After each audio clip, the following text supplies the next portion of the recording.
Hello ladies and gentlemen, and welcome to the Strategy of the Week for Friday, November 29th of 2013. You are listening to Dan Misch. I'm the Director of our Retirement Services Department, and I'm happy to bring you tonight's presentation, which we have titled Best of Both Worlds, Capital Appreciation and Dividends Together. Now, it's been a long-standing tenet of VectorVest that we advocate buying a rising stock in a rising market. And if you've watched any of our videos previously, you know that this guidance comes right from the home page of VectorVest when we get signs of a bullish market. We're going to combine that rising stock in a rising market with some dividends tonight to give you the best of both worlds. As a matter of fact, Dr. DeLito called it the best of all worlds. Collecting dividend checks while prices of your stocks go up comes from finding solid growth stocks that pay dividends. And VectorVest is ideally suited to find these babies. That is right out of his book, Stock Strategies and Common Sense, which we give to all subscribers to our program. So to begin tonight, let's start with identifying that rising market. And we're looking at a market timing graph which shows the price of the VVC for Canada. And we're looking from the beginning of 2013 all the way through today's close. And you can see that 1 year ago we had a closing price of $16.31. Today we closed at $17.33. And we also have a 65-day moving average intersecting the price here on this graph. And what you can tell from there is that the VectorVest composite has spent more time above its 65-day moving average than it has below, therefore giving us that rising market. There's a few market timing signals we're going to use tonight. We'll begin with the confirmed calls. And you can see that we have had 3 confirmed ups issued during 2013. 2 of them about 3-month runs. 1 of them short-lived in the summertime. And of course those are intersected by the 2 confirmed downs. So the first confirmed up came back here, was issued on January the 10th, lasted until April the 2nd, so about a 3-month time frame. 1 quick week up in the summertime, and then the bull run that we're still in now, which was issued on September the 11th. We're also going to look at using the green light buyer RT kicker signal, and you can see we have a lot more green arrows on the graph now. The first one was issued on January the 4th, so it got into the market a week before that confirmed up on January the 10th. And the green lights began much earlier than the short-lived confirmed up that came in July, getting the first green lights in May.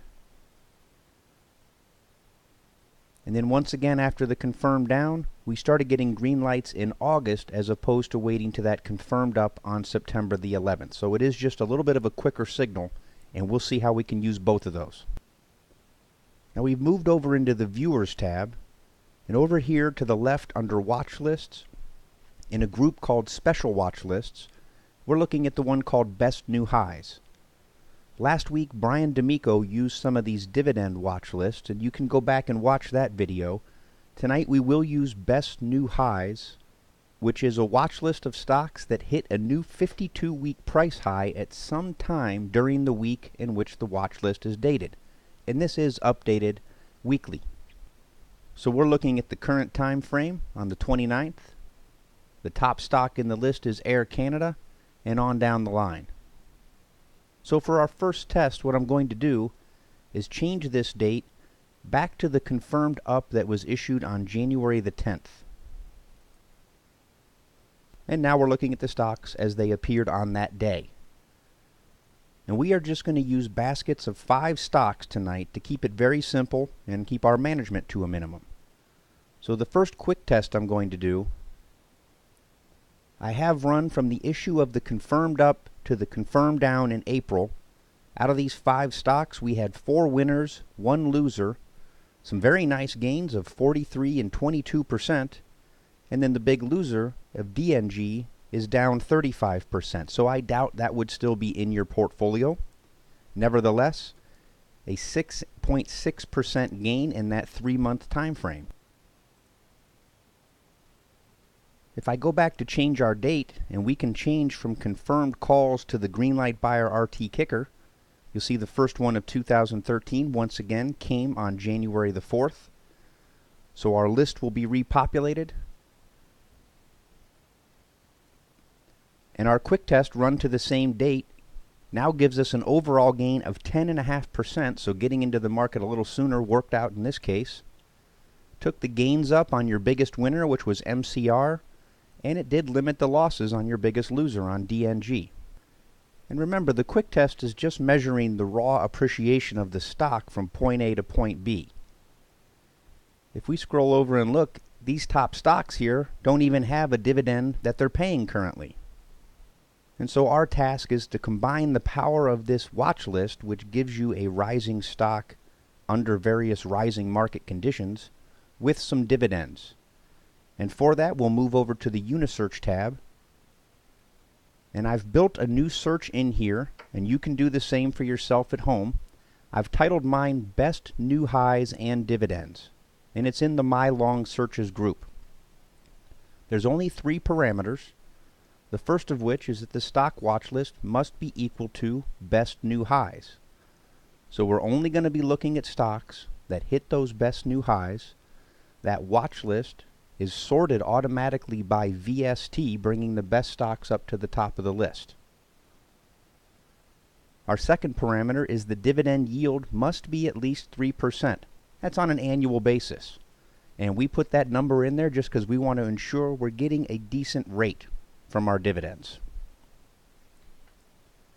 And the third parameter is that the YSG, which is the dividend yield, safety, and growth vector, must be at least 1. And that's going to ensure that we're working with a higher quality stock. So all the stocks that meet those parameters will then be sorted by the VST plus YSG. And that sort by itself will give you the best combination of capital appreciation from the VST plus income from the YSG. So let's look at an example. Moving back to the most recent confirmed up, which was issued on September the 11th, we'll run the search on that day, and once again we'll just test the top 5 stocks. All 5 of these are winners for us currently, anywhere from 20% to just a slight gain on DGS. But once again, we have a 10% return in that 3-month time frame. And now we've got the extra bonus of having some dividends paid from these stocks. So I'll highlight all 5 of these, and we'll look at a graph. And I have our graph specifically set to just show us the time frame from the confirmed up through the current. So here TCL, you can see, has gone up. And if I add the dividends to the graph, you'll see that we did have an execution date during that time frame as well as a payout, giving us some income. The next stock in the list is LBS, has not paid us just yet. TD has had both an execution and payout, as has Royal Bank, and DGS has not at this time. So now our test is to see how we can make this search work in conjunction with that rising market and those market timing signals. So really we have 2 pieces of the puzzle. We know when to buy. Now we know what to buy. The only question left unanswered is when are we going to sell? And if you're trying to hold on to higher quality stocks for longer periods of time in order to give yourself time to collect those dividends, VectorVest advocates using a wider stop criteria. And for tonight's demonstration, we're going to use 2 different stops. One of them will be something we've shown several times this year, and that is a VST less than 1. So using the current stocks on the screen in front of us, you can see that all of them did have a VST above 1 at the issue of the confirmed up. Buying them at that time, you would hang on to them as long as this number stays above 1. And that will give you a lot of time to absorb some of the volatility of the market. As long as the fundamentals stay strong, you should hold your VST above 1 and collect dividends. The other stop we're going to use is a trailing 25% stop. And you know how a trailing stop works. We're going to give it a pretty good amount of room to swing at 25%. So let's move over into the back tester. And our first test we're looking at, I've titled Best of Both Worlds, and it is using the trailing 25 stop. With the confirmed calls timing system, using all the data available for 2013, we have grown our $100,000 portfolio by over 29%, came at a very low cost of just about $90 in commission, and our maximum drawdown was held to below 6%. So an annual rate of return of 32% sounds great, and in looking at the graph down below, from the issue of the confirmed up on January 10th until that confirmed down in April, the portfolio only was up 1%. So you really had a tough first quarter, and then as you can see, the portfolio took off throughout the rest of the year.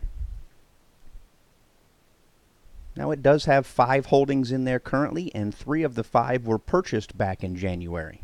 Our next test has the exact same setup, except for we are now using that stop of VST less than 1. All things being equal, this portfolio has grown by 30.5%. Commissions are still very low at $110, and the drawdown stayed the same at less than 6%. But once again, you can see that it was relatively flat for the first 3 months, earning you 1% through the first confirmed up to confirmed down. And then the majority of the gains have come here at the end of the year. And still a very nice ARR of 33%. Well, if we change over to using the green light buyer RT kicker as our timing signal, now our best of the both worlds back test using a VST of less than 1 has gained 36.7%. Commissions have gone down again a little bit, down below $90. Very strong ARR of 40%, but our drawdown has now increased to over 10 at 11.27. Now this portfolio did fare better in the beginning of the year, to that first confirmed down earning roughly 8% for the year. In the middle of the year, you suffered your drawdown before achieving all the gains we've had with the latest bull run. And finally, looking at the best of both worlds using the green light buyer RT kicker with the trailing 25%, we have a very strong 46.8% overall gain.